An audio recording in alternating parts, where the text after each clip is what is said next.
12ஆம் வகுப்பு கணிதம் அலகு 7 வகைநுண் கணிதத்தின் பயன்பாடுகள் பயிற்சி 7.4 மூன்றாம் கணக்கு பார்க்கலாம். sin x இன் விரிவை x-π/4 அடுக்குகளாக முதல் 3 பூஜ்ஜியமற்ற உறுப்புகள் வரை காண்க என கேட்கப்பட்டுள்ளது. x-4 அடுக்குகளாக கணக்கிட சொல்லி கேட்டிருக்கிறப்பயே இது நம்ம என்ன தீர்வுன்னு எந்த வகைன்னு தெரிஞ்சுக்கலாம்னா டெய்லரின் தொடரை பயன்படுத்தி விரிவாக்கம் செய்யணும்னு தெரிஞ்சுக்கலாம். அப்போ x-π/4 அடுக்குகள் எனும் பொழுது எக்ஸின் மதிப்பு என்னவாக நமக்கு இருக்குன்னா π/4 அமையும். π/4 - π/4 தான் மதிப்பு 0 ஆகும். எனவே x = π/4 டெய்லரின் விரிவை பயன்படுத்தி 3 பூஜ்ஜியமற்ற உறுப்புகள் கணக்கிடணும். டெய்லரின் விரிவை எழுதிக்கலாம். f(x) = f of a plus f'(a) பெருக்கல் x - a plus f" by 2 பெருக்கல் x - a whole square plus etc.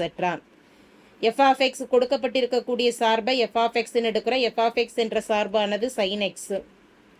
இதிலிருந்து f' கணக்கிடலாம். sin x in விரிவாக்கமானது cos x. f" of x cos x இன் வகையீடு மைனஸ் sin x.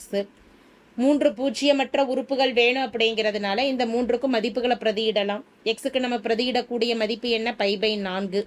அப்போ f of π/4 எனும் பொழுது sin π/4 sin π/4 மதிப்பானது 1/√2. f of π/4 cos π/4 cos π/4 மதிப்பு 1/√2. f" of π/4 minus sin π/4 sin π/4 மதிப்பு 1/√2. முன்னாடி மைனஸ் கூறியிருக்கிறனால -1/√2. 3 பூஜ்ஜியமற்ற உறுப்புகள் இருந்ததுன்னா போதும். 3 மதிப்புகள் கணக்கிட்டுட்டோம். இனி மதிப்புகளை பிரதியிடலாம். சார்பு f of x என்பது f of xங்கிறது sin x. எக்ஸுக்கு பதிலாக π/4ன்னு பிரதியிட்டு முதல்ல விரிவாக்கத்தை எழுதிடலாம். f of a π/4 ப்ளஸ் அடுத்த மதிப்பு f' of a எனும் பொழுது π/4/1 பெருக்கல் x - a க்கு பதிலாக π/4 ப்ளஸ் அடுத்த மதிப்பு f" of π/4/2 பெருக்கல் x - π/4 ஒரு ஹோல் ஸ்கொயர் ப்ளஸ் எக்ஸெட்ரா. மதிப்புகளை பிரதியிடலாம். எக்ஸிற்கு பதிலாக π/4ன்னு பிரதியிடலாம். இடது பக்கம் சார்பை எழுதிடலாம். சார்பானது sin x = f of π/4 மதிப்பு 1/√2 f' of π/4 1/√2/1 பெருக்கல் x - π/4 f" of π/4 மதிப்பு 1/√2 மைனஸ் இருக்கு முன்னாடி -1/√2/2 பெருக்கல் x - π/4 ஒரு whole square plus etcetera. sin x = சமன்பாடானது அதாவது விரிவாக்கமானது 1/√2 1/√2.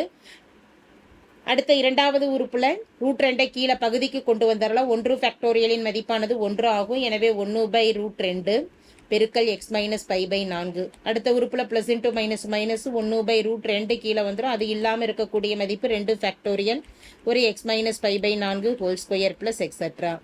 3 உறுப்புகள்லையுமே ஒரு π/2ங்கிறது 1/√2ங்கிறது பொதுவாக இருக்கிறதுனால அதை பொதுவாக வெளியில் எடுத்துடலாம். மீதம் அமையக்கூடியது பிராக்கெட்டில் 1 ப்ளஸ் 1/√2 வெளியில் எடுக்கும் பொழுது மதிப்பு 1/1 இங்கே 1 அப்படியே எழுதிடலாம். 1/1 பெருக்கல் x - π/4. அடுத்த உறுப்புல மைனஸ் 1/√2 வெளியில் எடுத்துட்டு 1/2 பெருக்கல் x - π/4 ஒரு ஹோல் ஸ்கொயர் ப்ளஸ் எக்ஸெட்ரா. இதை மேலும் சுருக்கிறோம் அப்படின்னா வலதுபுறத்துல பகுதியில் √2ன்னு இருக்கு. ஒரு பகுதி மதிப்பானது எப்போவுமே விகிதமுறா எண்ணா இருக்கக்கூடாது. அப்படி அந்த விகிதமுறா எண்ணை மாற்றணும் அப்படின்னா √2ஆலேயே பகுதியையும் தொகுதியையும் பெருக்கலாம். 1/√2 இருக்கு. ஒரு √2ஆல பகுதியையும் தொகுதியையும் பெருக்கும் பொழுது மீதம் இருக்கக்கூடிய மதிப்புகள் 1 + 1/1 பெருக்கல் x - π/4 மைனஸ் 1/2 பெருக்கல் x - π/4 ஒரு whole square plus etcetera. sin x = therefore தேவையான மதிப்பு sin x = 1 பெருக்கல் √2 பகுதி மதிப்பு √2 பெருக்கல் √2 எனும் பொழுது மதிப்பு 2 1 ப்ளஸ் 1/1 பெருக்கல் x - π/4 மைனஸ் 1/2 பெருக்கல் x - π/4 whole square plus etcetera என்பது விரிவாக்கமாகும். sin x இன் விரிவாக்கம்.